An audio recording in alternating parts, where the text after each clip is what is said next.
Mr. David KRAYDEN, what's going on?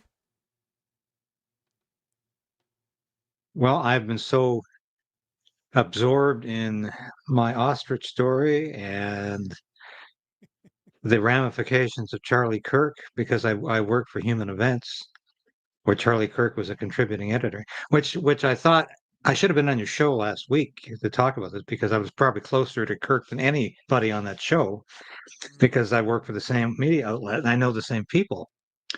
So it's funny because I have communicated with a lot of folks at that outlet, and they've really been affected by things to the point that it's just very difficult for them to do some of the daily things they need to do. And it's been a seminal moment for so many people.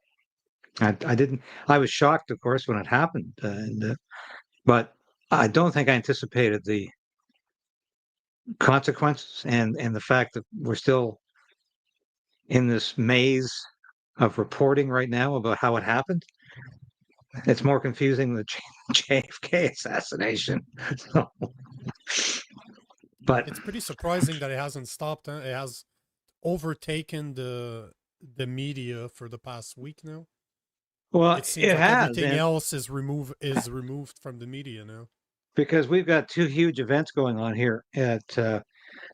Usually I'm able to get a lot of U.S. coverage on, and the first, of course, is Saturday's Million People March, Hmm. which is organized out of Ottawa, but it's cross country, and it's Muslims, Christians, Sikhs, Jews all getting together to oppose transgender ideology in the schools and indoctrination in the schools. And it's the third annual. They've always been huge successes, and I'm very fortunate. I've managed to get on the last hour, not the whole hour, but in the last hour, I've redacted tomorrow to talk about it, as well as an update on what's happening to Katie with the ostriches, and because it's been very hard to get any sort of breaks with the U.S. media in the last week because of Charlie Kirk. It's just totally dominated the reporting right now, and I'm seeing the same sort of coverage that occurred after Donald Trump's first assassination attempt in terms of 100 different angles and who was the shooter. Was he a decoy? Was he shot in the back? Was he shot in the back of the head? Was that an exit wound, not an entry wound?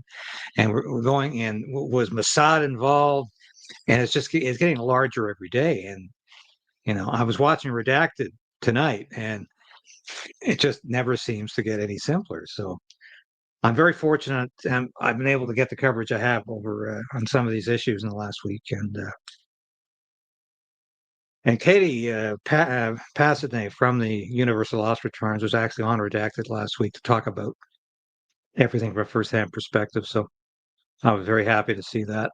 And Clayton was quite touched, and he relayed the story to a number of his close friends, including Tucker Carlson, who is interested, but he better be interested real quick because things are getting pretty dark on that farm right now, and they're waiting for a response from the Supreme Court. They've appealed to the Supreme Court to hear the case to stop the killing, and they've got no response. But you'll show that video whenever tonight that shows you the federal government is obviously, well, the Carney liberals. Let's not say federal government. The Carney liberals are doing their best to intimidate Katie and her family with military helicopters shining lights on them at all hours of the night. And they're trying to scare away the witnesses who are there right now. There's about 40 people in sight. So it, I'm disgusted with the whole thing right now. Just completely disgusted. Where do you want to start? Because I know you wanted to talk about the ostrich farm. Obviously, I have the video loaded up, so as soon as we're ready, we'll play it. You wanted to talk about Chrystia Freeland. And obviously, you and I did not speak last week, so I definitely want to get your take on Charlie Kirk, but not necessarily the assassination itself and what's coming out of it, as in, is that really the killer? Is it Mossad that did it? No, But we can go on all night about that. That's yeah, but you I'm know more interested in picking your brains. Let's start with that because it's been everywhere, but the part I'd like to get your opinion on is the aftermath, because we covered the event live when it happened last week, and my first thoughts was, once again the media is going to use that, like, whoever did it. You can believe in conspiracy theories like I do, or you don't, but at the end of the day, we knew that the media would use that to continue the divide between the left and the right. That's what I was expecting. Like the conservative and let's say the Fox News of the world, they painted Charlie as a martyr, like he was the perfect martyr. And then the left was, oh, there you go, the right's going to become violent again, like it's in their temperament to get violent when they're the ones that always get violent. So when I started seeing that, I was like, they're going to try to further the divide. But what's interesting is you see somebody like Rachel Gilmore that posted one of the dumbest posts I've ever seen, and she got backlash from Andrew Scheer. Like, Andrew Scheer went directly after her politely, but said, like, you're full of hate. And then her post went viral. She went into hiding for a few days because she couldn't deal with the backlash. But what seems to be happening right now is that the woke left is separating, like, the leftists, like my co-host, that call themselves a common sense leftist or common sense liberal, are separating themselves from the woke, as in, hey, it's one thing to disagree on something, and it's one thing to say that it's okay or to celebrate the assassination of someone. We will not stand for that. And you start looking at the reports, just in Canada, they're estimating that at least 600 people lost their jobs for posting celebration videos of his assassination. So it looks like, and we all know that as somebody that's had employees in the past, I would never hire a liberal. We wouldn't get along. Like, it just wouldn't work. So that the people that are firing them are not conservatives. They're just regular people that are like, you're not the type of employee that I wanted working for my company. So what's your thoughts? Are you starting to see, because I'm seeing personally the left kind of splitting. Finally, the more common sense leftists are looking at the woke left and they're like, hey, whoa, you guys are going too far. And where else are they going to start looking, right? They're going to start looking to us, the conservatives, and just like, man, have you guys been right all along? Like, is that really what's happening? Couple of things, Nico. Rachel Gilmore didn't have to go into hiding. She's not really that important, and nobody really has any designs on her in a violent way. And she staked out her political ground, is what she did. Which a lot of, a lot of so-called pundits do that. They don't really believe anything they're saying. They just stake out their political ground, and it's a con job. And that's all Rachel Gilmore is about. She staked out a leftist political ground. She sticks to it. She says outrageous things. And, this whole thing of going into hiding, I mean, give me a break. It's all nonsense. We know it's nonsense. Rachel Gilmore knows it's nonsense. But here's, and before I get to your question there, the thing for me is, in the aftermath here, we have to separate between people being fired by private businesses that say, hey, you're not welcome here anymore because you're an idiot. You're demented. We don't want you here. And infringements on, in the United States, the First Amendment, or in Canada, whatever freedom of speech we have left, where the government prosecutes people for what they say. Now, that should not happen. And I think, Pam Bondi, the Attorney General Pam Bondi, yesterday, floating that trial balloon about hate crimes. No, thank you, because we've got that in Canada, and look where it's got us. You can't say it. You can't say a bloody thing without being worried someone's going to say, "Oh, that's hateful. You offended me." The United States is more grown up than that. I hope they never get to the point where it's hateful to insult me, and I'm going to get you in court for this. Or the Attorney General is going to start going after everybody who said something hateful about Charlie Kirk. No, but firing, that's a whole different thing. Go ahead, fire them. I really don't care, because it's exactly what happened to Cracker Barrel. You think they really wanted to do that? No, they said, hey, we better change because our clientele is largely small C conservatives, Republicans, and we better change. We better get back to normal here, or else we're going to lose customers. So, that's what happened about all this. And I think the reaction from conservatives when a prominent liberal dies or is attacked is never like this. I don't know any No, conservative goes on social media and says, "Good, get it, get them, get them." no, Let's no. so the pile on mentality. I thought the other day, and it's probably not a great example, but Hollywood liberal Robert Redford passed away on Friday Yep. last week, Mhm. and I went on my broadcast and I said, I didn't agree with Robert Redford politically. I really thought he was not right on climate change and a lot of other issues. I said, he touched my life as an actor and director. I loved his movies, and the world is less of a place without Robert Redford. Good for you. And I don't know any conservative who would say, "Good, I'm glad to see another damn liberal die," because that's just not in our DNA. But it seems to be cemented in the DNA of woke liberals, woke Democrats, and woke capital L liberals in Canada who are crazy. And I long for the days, and I grew up in an age when my teachers, a lot of them were from the 1960s. They're radicals from the 1960s, they're hippies, but they believed in free speech. Yep. And they used to, they would say something in class and they would literally point to me and say, "David, do you have anything to say about this?" Because they knew I'd disagree. And yeah, I'd say, "Well, I really can't agree with you there, and this is why."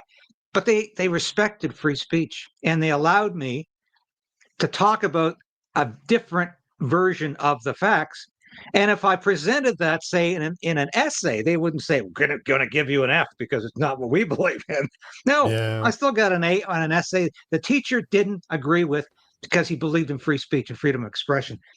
And I hope there's going to be a bifurcation in the liberal elites or in the liberal masses between demented liberals who are out there just sowing incredible seeds of discord and normal liberals who say, "Well, we didn't agree, but I respect what the fact that you stood for you had the honesty and the integrity to stand for principles."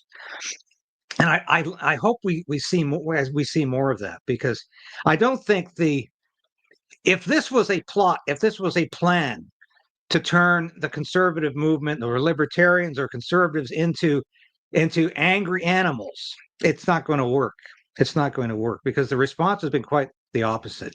These tributes to Charlie Kirk have been, once again, when Hmm. evangelicals or Christians or small c conservatives get together, it's not a hate fest. It's not the 2 minutes of hate from 1984. Far from it. No. If they lift up Charlie Kirk as what, a martyr or an example of how people should live, or they lift up the name of Jesus Christ if it's a largely evangelical group. And that's what these are all about. And that drives the liberals or the woke liberals crazy, because that's not the reaction they want. They want conservatives to go haywire and act as demented as they are.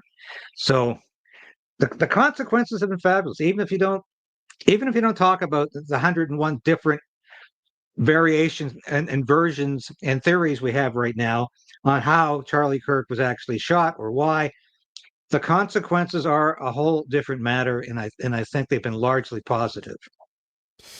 What's very interesting is on my other show I record with a liberal, right? I record with somebody that considers himself a liberal, and he had never really knew about Charlie Kirk until he got assassinated. And now, like everybody on social media, our feeds are being filled with clips of him just being Charlie Kirk, just debating people, having civil discourse. And he's like, "Man, he actually sounded like a super nice guy." I'm like, "Yeah, actually he did. He was a nice guy. Like that's what he did, is civil discourse for years. He showed up in enemy territory to go debate leftists in woke institutions that are the indoctrination center of North America, especially the US. And the average liberal had never been exposed to Charlie Kirk outside of the mainstream rhetoric where he's just a far-right Nazi, xenophobe, homophobic. Yet you start looking at his stuff, he's the one that gets hate on. Because a lot of people don't understand or don't realize that he's been at it for, what, 5 to 10 years? He's been doing this since he was a teenager, debating people. And now, now it's easy to look at Turning Point USA and seeing the thousands of people that show up in his favor. But I've been following Charlie Kirk long enough to remember when he showed up to hostile crowds every single time. There was no supporters for him. He just showed up, enemy territory, and it's amazing to see. It's a shame that it took his death for the regular leftists to wake up, or at least to start waking up. But I don't know if I should be saying this, but it looks like his death is gonna do even more changes than he did during his lifetime, which is insane when you think about it. Well, I've heard a lot of people say that, including my own pastor at my church said that on Sunday. But this has been a hallmark of conservatives throughout the ages, even as the definition of conservative has changed over the years as to what that belief system is. I think of William F. Buckley Jr., who is a huge influence in my life. His writings, watching Firing Line every week on PBS, and here's a guy who always was civil to his guests, even if he would say, your life has been marked by an unalloyed egotism or thing. He said it in such a nice way and graceful way that nobody was ever felt like this guy is trying to destroy me. And of course, when Buckley passed, there were such tributes because he had friends who were liberals that didn't agree with things. He had friends in the media who were liberals that didn't agree with him, but they respected him, and they respected his courage and his integrity and his intellect. And that's been a hallmark of conservatism over the decades, and I want that to continue. And I think that's a lesson of Charlie Kirk here, and it's heartening to me that the reaction has been as it has been, and listening to you there though, you reminded me how in the beginning for Charlie Kirk the crowds could be quite hostile, but isn't it ironic? Nobody took a shot at Charlie Kirk with those hostile crowds. He was in Utah. This is Mormon country. Couldn't have had a more, I don't want to say docile, but a more agreeable audience. And that's when this tragedy occurred, which makes me wonder what in the hell is really going on here. But it just seems too fabricated for my senses. And I know there's more here than we know right now. But the irony alone, to me, is very compelling. What I found to be extremely interesting is, I'm 43 years old. Charlie Kirk's content was not for me. I already knew everything he was talking about. I already agreed with most of the stuff that he's ever said. But the target audience was really the 16 to 24, the kids that are going through high school, going through college. They're surrounded by woke ideologies, and they're discovering that they don't agree with it, that they're more conservative. And Charlie Kirk's legacy is that he made it okay to be a conservative. It was okay for you to have conservative values, and he represented that by being able to have civil discourse with people that hated on him. And it's a brilliant thing. What he was able to do, I don't know of any other content creator or anybody in the US right now that could take the torch. Like a lot of people, like Ben Shapiro said he would do it, which he does not have what it takes to do what Charlie Kirk did. Alex Jones of all people is like, I'm gonna start going to campuses too. I'm like, wow, that is interesting. Alex Jones doing that, but there's nobody to carry the torch really. But did you see the estimates? They were saying that when Charlie Kirk was alive, they had about 1,200 chapters throughout the US, like in high school and colleges. It's around 1,200. And his goal was to have 35,000. That was his, 3,500, sorry. That was his goal. Yeah. Within 48 hours, they had 32,000 applications for new chapters in the US. 32,000 in 48 hours. It's insane. Absolutely insane. Yeah, that was incredible. And I agree that Ben Shapiro is completely unsuited for this job. He's annoying as hell with his machine gun delivery. I don't think he relates to anybody under 45, actually. And I cannot really, I can't believe the gall of this ego-driven individual to suggest he's going to pick up that blood-stained mic and carry on if he thinks he's going to take over Turning Point USA, he's got another thing coming. But if he thinks even if he's going to take over Charlie Kirk's role, he is highly deluded. You remember of Milo Yiannopoulos? Do you remember I that sure guy? do. Oh yeah, Because yeah. Logan White has commented on it, because I think I follow him on Instagram. Like, I've been following him forever, but he disappeared, right? For the longest time, he completely disappeared from the face of the earth. But this week, I think it's this week or last week, he posted, "I'm back." So he wants to start doing what Charlie Kirk was doing again. He doesn't have it. It's not gonna be the same flavor. There's nobody else like Charlie Kirk right now. No, too much baggage with Milo. Yeah, I remember. I know why he went into hiding. I don't remember mystery why. there. Why No, was it? it was all the baggage he carried around with his sexuality. I won't go into any more detail on it, but there was a lot there. It was very highly problematic, and he was basically completely discredited for quite some time, and was yeah, he was the flavor of the month. I guess I'll put it that way. And he's not coming back. Charlie Kirk had an unimpeachable character. I mean, this was a married guy with 2 kids. Almost like Billy Graham. He was unimpeachable with his personal conduct. And you need that sort of person that has the character and that is living a real Christian life if you're talking about these things, much like Billy Graham exhibited through his whole life. And not that Charlie Kirk was an evangelist, but it was difficult to separate it at times because he preached Christianity as much as he preached conservative politics. And to do that effectively, you've got to walk the walk. And so you need somebody like Charlie Kirk, and then that's quite obvious, I think. But so I don't know who, if there is an obvious successor. There certainly isn't, because I can't think of anybody right now. But I don't think Alex Jones can bridge that generation gap. No. But there's gonna be 1,000 Charlie Kirk that are gonna pop out because the need is there. If there's 32,000 new chapters that were interested in joining Turning Point USA, there's going to be a rise in the type of individuals that Charlie Kirk. We have the blueprint now. We know what they look like. We don't have to invent Charlie Kirk. We know what to base it on.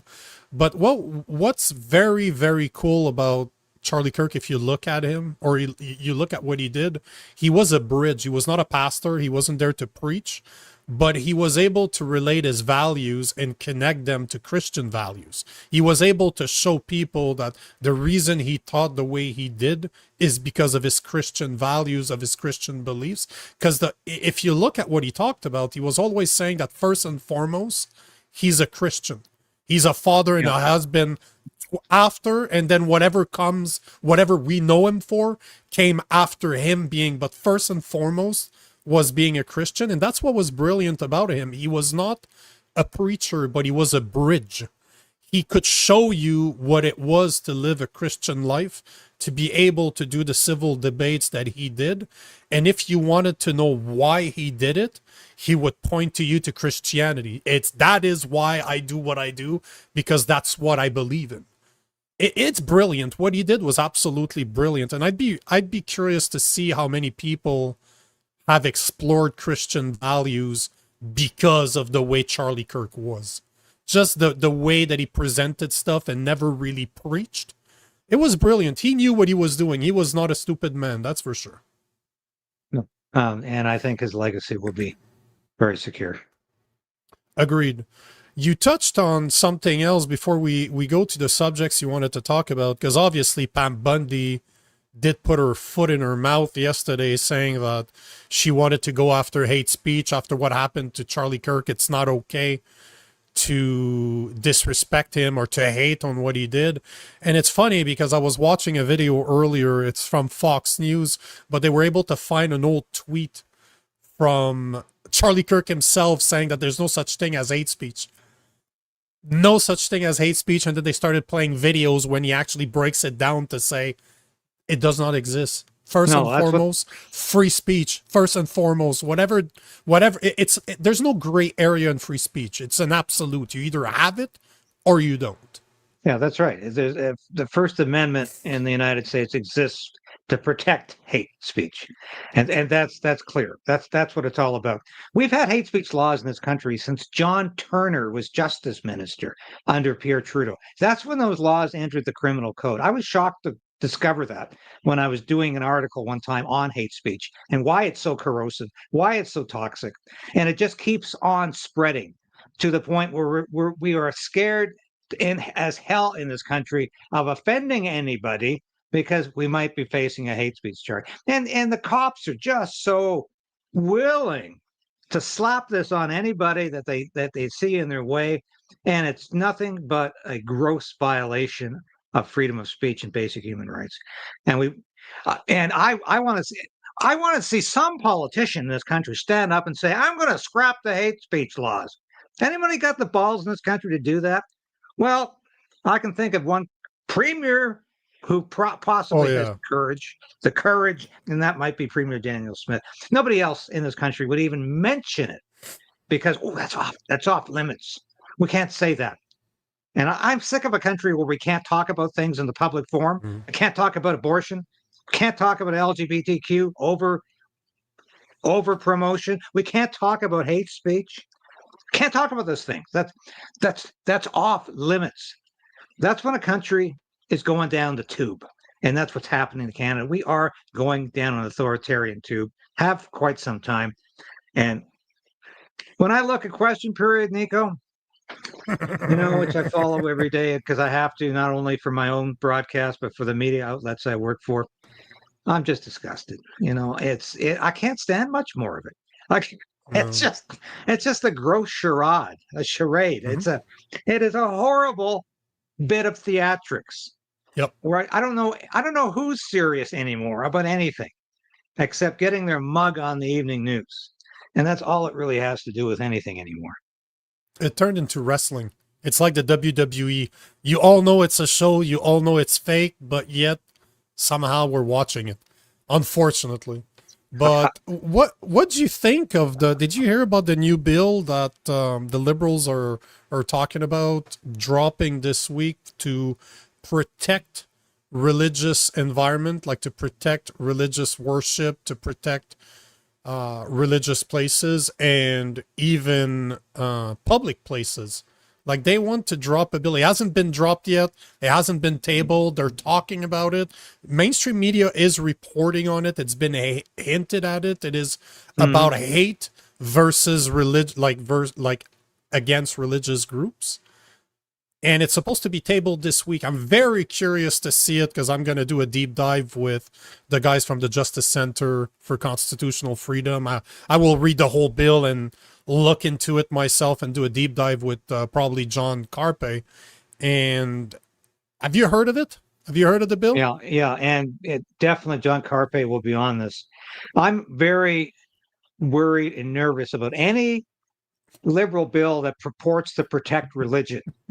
That's not what they're all about. This is obviously it's going to be an extension of hate. So don't go near a church or a synagogue or a temple of any kind. And I'm sure it's got something to do with proselytizing, or it's going to make proselytizing illegal. I'm sure that's what the guts of this bill is. I'm guessing. I don't know that, but I am positive that's where it's going to aim, because that will be seen as hateful.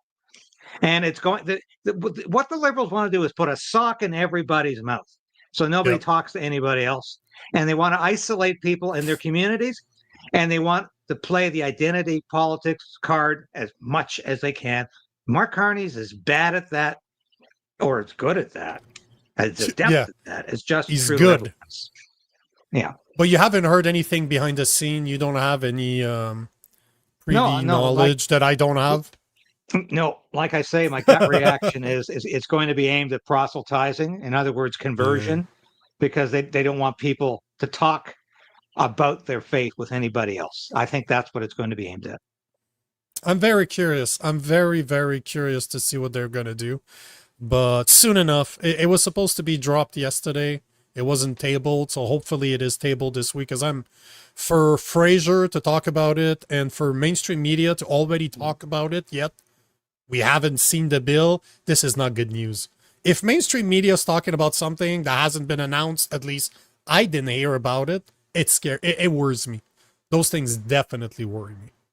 So we'll see. We'll see what it is, but I got a feeling it's not going to be good. If it's anything like Bill C2, it ain't going to be good. And it's gonna be another moment of indecision for the official opposition. Do we side with the government or do we oppose it? The thing I'm wondering if they're gonna turn it into another Bill C-63, the hate speech, the online hate speech act. And this is what I'm wondering, if they're gonna try to copy a bit what was in that bill and try to pass it as hate speech towards religions. Because the end goal is the same. It's to censor us, right? But BCIL 63 doesn't exist anymore because of the 6 months break that they took between December 17th and the end of April. So they have to bring it back. We know that there's going to be another censorship bill that's going to come in from the liberals. They're never going to drop that ball. But I wonder if that's not it. That's why I'm curious to see it. As an evangelical Christian, Nico, I don't want to be immune from criticism. I don't want to be immune from attack. I don't want to be in my little fortress where nobody can touch me and I can't touch anybody else. And that's what the liberal socialist woke agenda is all about. Keep people apart, protect them from other people, and keep them separate. And I'm sick of a country like this. But I think you're probably right. They will cloak this attack on freedom of speech under the guise of protecting religion. So make us all immune from criticism because it's hateful, man. And you don't want that. This is how tricky and devious and mendacious this liberal carny government is. And he's not stupid, right? I think we can both agree that Carney, unlike Trudeau, is not stupid. He knows what he's doing. Read his book. He's evil. He's brilliant, but he's absolutely evil, but he ain't stupid. You can't underestimate him. It's going to be interesting, not. That's for sure. 100%. You wanted to talk about the ostrich farm in BC. That's a big subject that you're always covering. And you have a video. You sent me a video, so I have it loaded. You want to listen to it now? Yeah, let's put it on now, and I might say a few things because it's not constant action, but please comment over it. Yeah, explain to us what we're looking at, actually. I mean, those look like orbs there, but this is not ghost hunters. Yeah. Oh, that's funny. That's funny. That's the BC night on the farm in epic British Columbia near Kelowna. Beautiful, beautiful place. And this is Universal Ostrich Farms. And Katie sent me this morning. Katie Passadney, who's the spokeswoman and the daughter of the mother co-owner of Universal Ostrich Farms. She's been doing a tremendous job at getting the word out to media around the world about what's happening at this farm. And she sent me this video this morning. She also sent it to my good friend Clayton Morris at Redacted and Rebel News and other agencies. So the helicopter, a military helicopter, as far as they could see, shining lights down on the farm. And this is late at night. And it as you watch this, you can see it intensifies. Yeah, there you go. Here comes the spotlight. And of course, you think, what are they doing this for? Well, this is raw intimidation. Incredible. They're trying to instill fear in these people's minds and hearts. And they're trying to tell them, why don't you just leave the farm? Why don't you just vacate your property? Because we're going to take it over. And you can see in the left-hand side here, there's another helicopter coming in. And but what the goal here is to get them off of the farm so the authorities can get onto the farm easily without, and the lights are getting brighter here.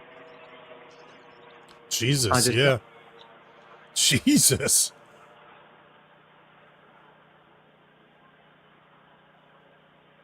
So you can see here that this is a liberal government, and this is the I lay this blame entirely on Mark Carney's shoulders because he's obviously aware of this. Heath MacDonald is the agriculture minister. He has said not a word about this. We've heard more from the Secretary of Health and Human Services in the United States, Robert F. Kennedy Jr., who has complained about this twice now. And I understand that there's a remote possibility that Donald Trump could still get personally involved in this, from what I'm hearing from sources in Canada as well as the U.S., that there's a possibility of Donald Trump getting involved in this.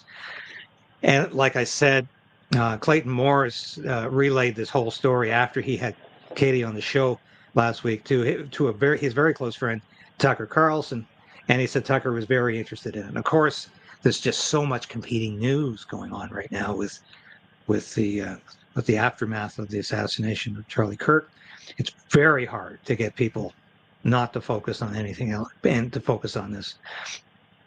But this is deliberate interference by the government on private property. And Katie said that they put some tractor lights on themselves to say, hey, we're not going to be intimidated by you. We're not going to put up with this. We're not going to just vacate the farm and allow you to kill our birds. We're not going to allow you to destroy our livelihood without a fight. So this is That's a very them sinister, again, right?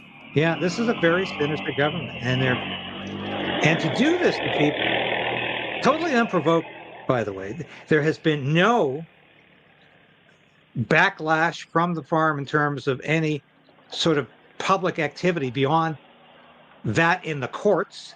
They have appealed to justice. They have appealed to the courts. They have not in any way put any federal government employee in danger. They've intimidated nobody. They threatened nobody. They have just merely said, we're just trying to preserve the lives of 399 healthy ostriches that have not demonstrated any signs of any avian flu for almost a year now. And this is all about government control. And this is why this story fascinates me so much, compels me, and why I have such empathy and sympathy for this family. Because this is just brutal government interference and an attempt to take over a farm, to kill the livestock, to destroy the livelihood. Because it didn't start here, Nico. This has been going on for 10 years. The federal government, I've had Jerry Ritz on my show several times, a former ag minister with Stephen Harper. Jerry was a farmer. Jerry understood agriculture, and he still does. And he says, the Trudeau government, and he would say the same. I haven't had him on since Mark Carney was prime minister. He said, Trudeau government's done everything it can to destroy agriculture and destroy the lives of farmers. It has made it impossible to buy fertilizer because they don't want farmers growing crops because it might have an effect on the greenhouse gas emissions. Fertilizer's evil. So farmers are constantly facing more and more regulations, more and more red tape from government, more and more hostility from government. The carbon tax under Trudeau was absolutely devastating for family farms to pay the price of heating. They didn't care. The government did not care. They honestly seem to think the food comes from the grocery store. Nobody has to grow this stuff. Farmers are useless. They don't even understand if agriculture is one of the top industries in Canada. Remove agriculture, and it's almost like removing the energy sector from the Canadian economy. But these people don't get that. They just think they're in the way.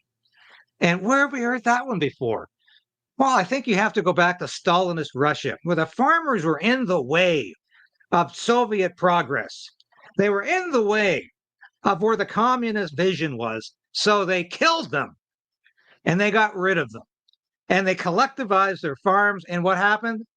They had famine and they had disaster. And that's what's coming for Canada. We won't even be able to feed our own people, let alone feed the world, which is what Canada's been doing for over almost 100 years. We have been feeding the world, but we won't even be able to feed our own people.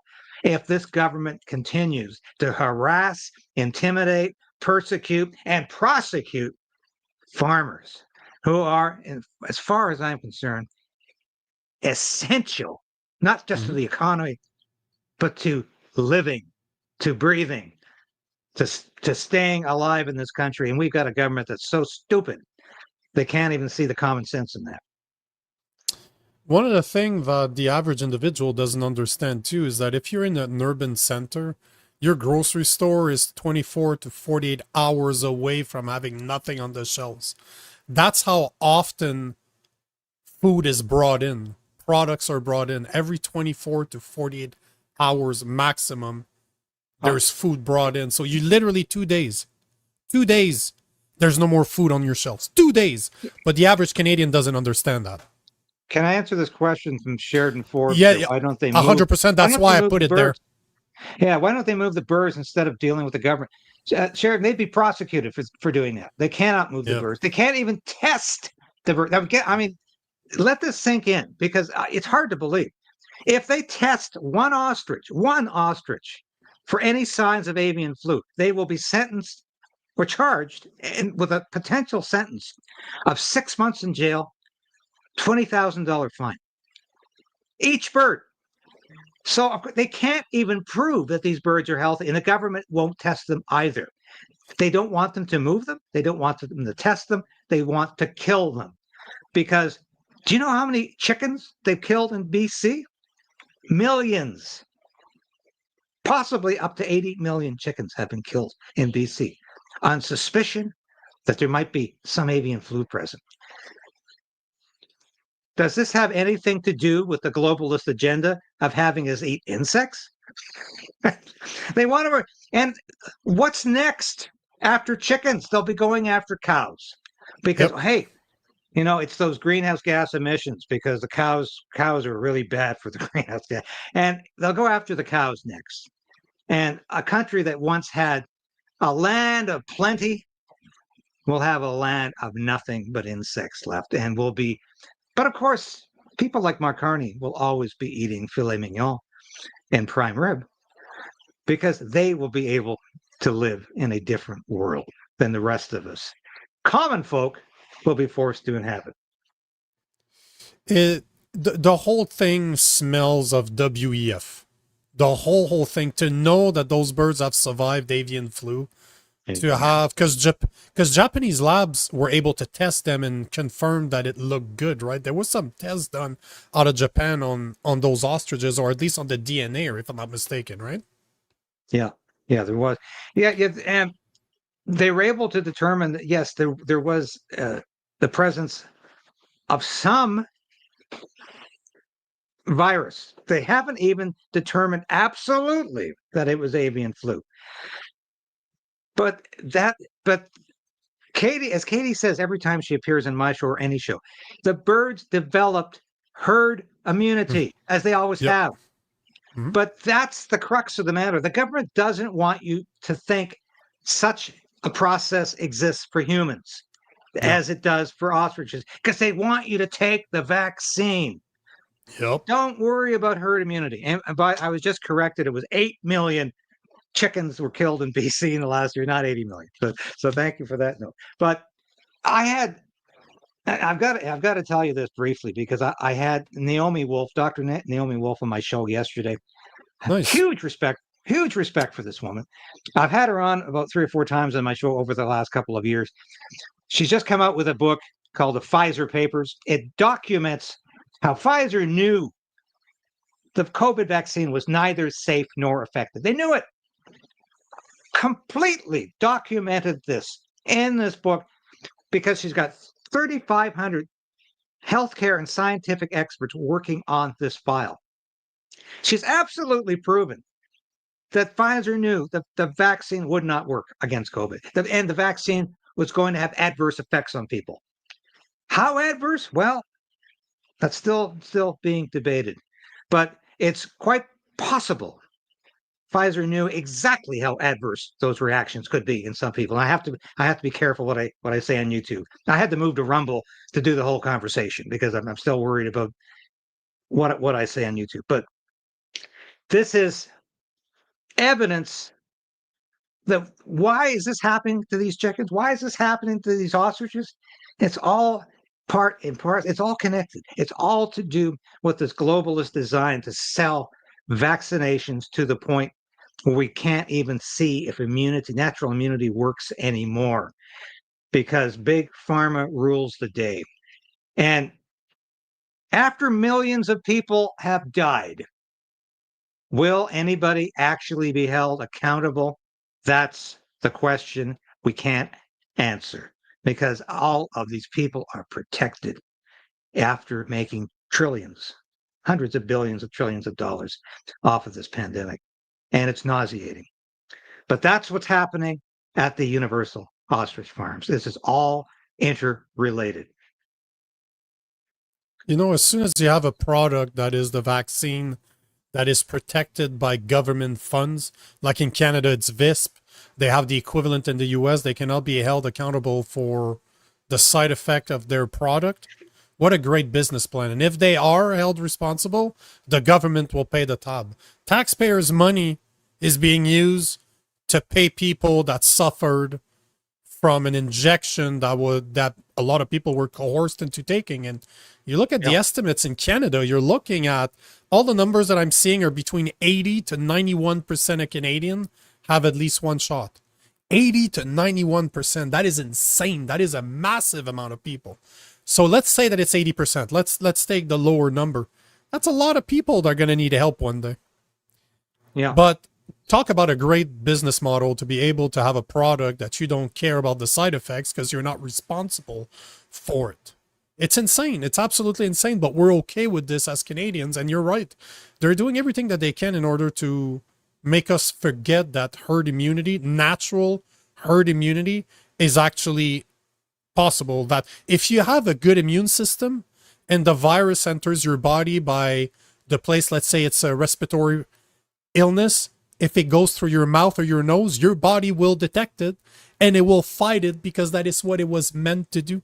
That vaccines don't work in the long run. Like, you can believe whatever you want about vaccines, but if you start looking at the products like the aluminum that they have to put in it to shock your body into trying to realize that there's something with that vaccine, it's insane. It's absolutely insane. Yet I'm called a conspiracy theory. I get my social media banned for talking about this. And the ostrich farm, I find that story so fascinating because you literally have 399 birds that survived the avian flu.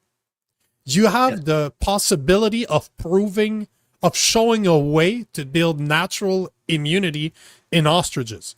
So not only should we be breeding those animals so that all the ostriches in Canada are protected against the avian flu, but even if you don't believe that that's possible, you have Dr. Oz in the US that offered multiple times to take them. He will pay for it. He will bring them to his ranch in Florida. He'll take care of them. RFK Jr. is saying the same thing, that we need to save those birds, yet our government does everything possible to call them. And wasn't just at the end of last week, they went to court once again and they got denied. So now we're just waiting on the day that it's going to happen, but they got denied once again.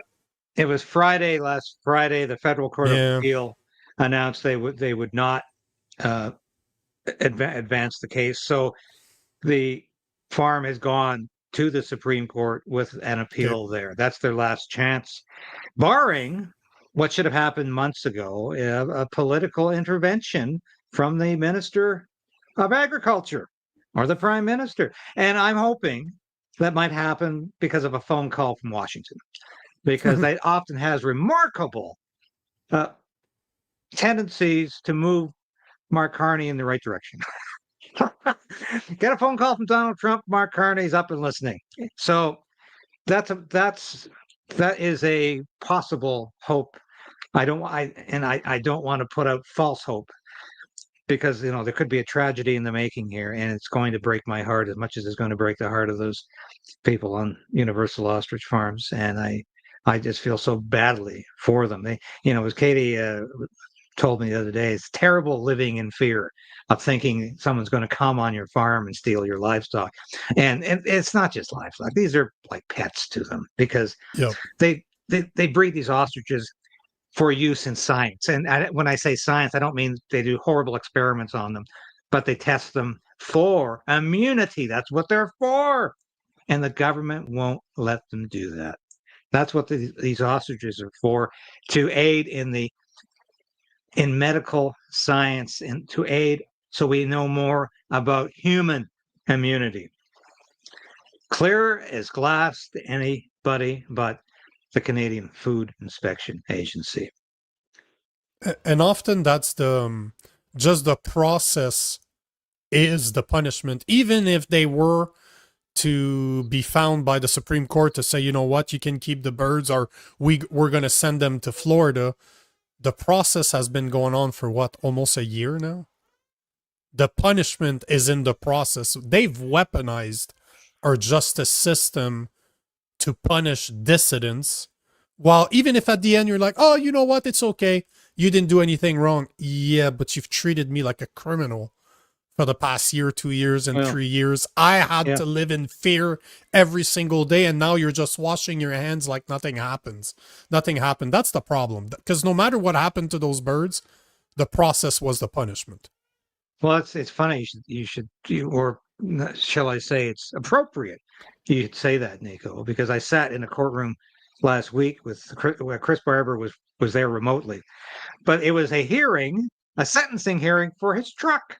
And I think only in Canada, or perhaps some tin pot dictatorship, would you have a sentencing hearing for a truck. And of course, the judge was hearing from the Crown prosecution about why they should have the right to steal Chris Barber's truck, Big Red, which is an iconic symbol of the Freedom Convoy. And why should they have the right to this forfeiture? Well, they argued it had so much to do with this horrible crime that Chris Barber committed by being a member of the protest. And it's difficult to sit there and think I'm living on another planet. These people can't be serious. But as Chris said afterwards, this could go on after the judge sentences Tamara and I, because this could go on and on for months. This is already the longest mischief trial in Canadian history. It's literally 2 years and 1 month. 2 years and 1 month by the time they get sentenced on October 7th. But then it could take another 2-3 months to decide what to do with Chris's truck. This country's gone insane, Nico. The judicial system is insane. They would rather spend years going after, prosecuting, persecuting, putting through lawfare people like Tamara Leach and Chris Barber than they would going after rapists and carjackers and killers. And that's called a narco-tyranny. That's the definition of a narco-tyranny. When you've got a government like this that would rather persecute its political opponents and put them in jail than it would put criminals in jail. And that's what the Carney government's all about. Just today, we'll take a few minutes to talk about Chrystia Freeland, but just to prove your point, you remember the Jewish guy that got beat up in Montreal last month? Yes. Yes.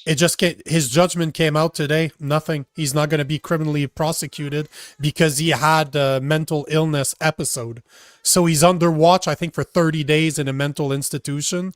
And they're going to probably end up releasing him. And the same thing, I don't know if you remember this, a few months ago, there was this there's this French woman out of Quebec where she left her kid in the U.S., like somewhere around Ontario. She literally, 3-year-old, she dropped her off on the side of the road and she left. She went back home.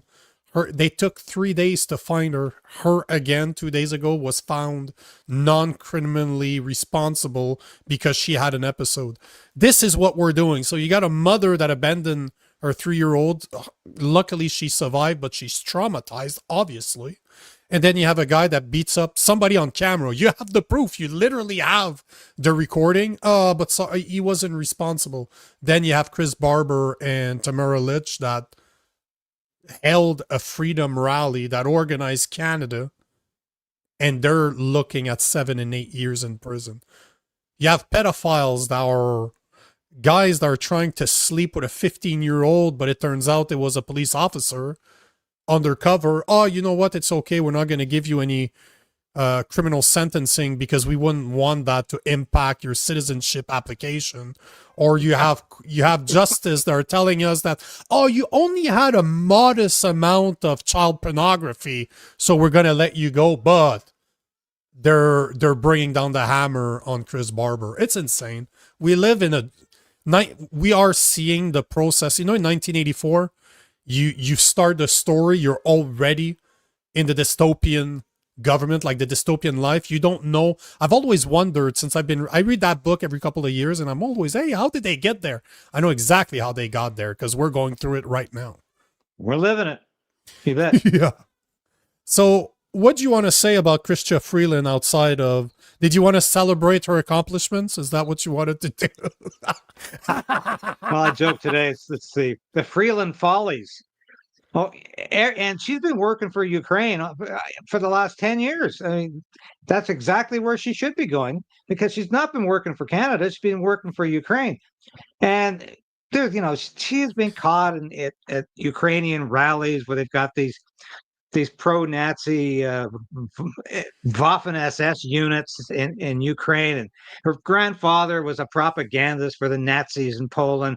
And I'm not calling Chrystia Freeland a Nazi. I don't like her politics, but she is so willing to gloss over the incredible cracks in the Ukrainian regime. It's run by a dictator named Volodymyr Zelensky.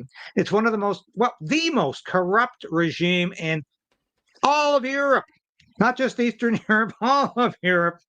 And he has profited off of this military and administrative assistance that he's received from the United States, Canada, and all European countries, especially those who belong to NATO, to the tune of, God knows, over $1 billion at least. He's got a vineyard in Italy. He reportedly, according to Colonel Douglas McGregor, who I've had on my show a number of times, he's got a great little place just south of Naples, Florida. And he's got a personal jet gassed up and ready to go on the runway whenever he thinks it's getting too hot. So Chrystia Freeland is going to be sent to the black hole of Kiev with all of this illicit money circulating. My God, she's going to have the time of her life working for Ukraine. And get this, she's the special envoy for reconstruction. Well, it didn't work too well in the old South, actually, but it's not even going to be applicable to Ukraine. There's not going to be any reconstruction there by NATO or Canada or the US or any country in Europe. When that war is over, believe me, it's not going to be occupied by NATO peacekeepers. It's going to be the end of Ukraine unless they get a peace deal real quick. And Zelensky's not interested in getting a peace deal. He does not want the war to stop. He just wants to keep collecting the money that he's getting from around the world. And when it's time to leave, he'll be gone. He'll be gone. But Chrystia Freeland, she'll be going to Ukraine and saying everything's great. But I have a feeling it's going to be a very short posting. I don't think she's going to be in Kiev very long. And she won't have a chance to do any reconstruction because that's not going to be done by anybody in Canada or any NATO country. Have you heard of the Advantage Ukraine project? I can't say I have, no. It's a project that's been going on that is responsible for rebuilding Ukraine after the war.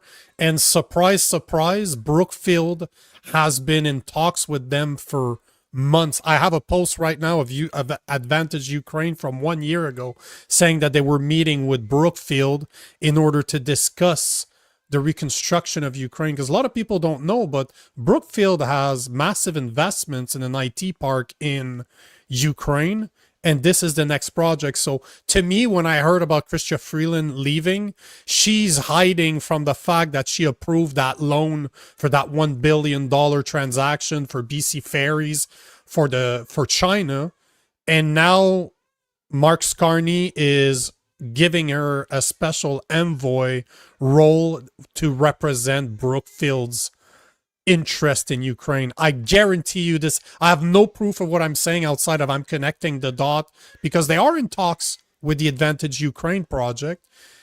So to me, it's okay. Don't worry. You can quit your job. Here's a bunch of money and go do Brookfield's bidding in the Ukraine. That's what I'm seeing.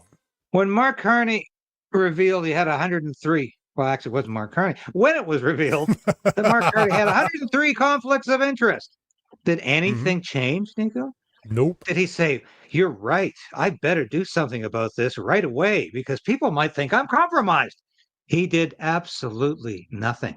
So he's still got 103 different conflicts of interest. He's still got money spread around the world, especially in the US. He has still got his tentacles everywhere, especially in green energy projects and possibly even in Advantage Ukraine and possibly even in affordable housing in Canada because he's got his interest everywhere. Modular. It's called modular. If you look, MODULAIRE. Brookfield has bought a company that specializes. It's called Modular.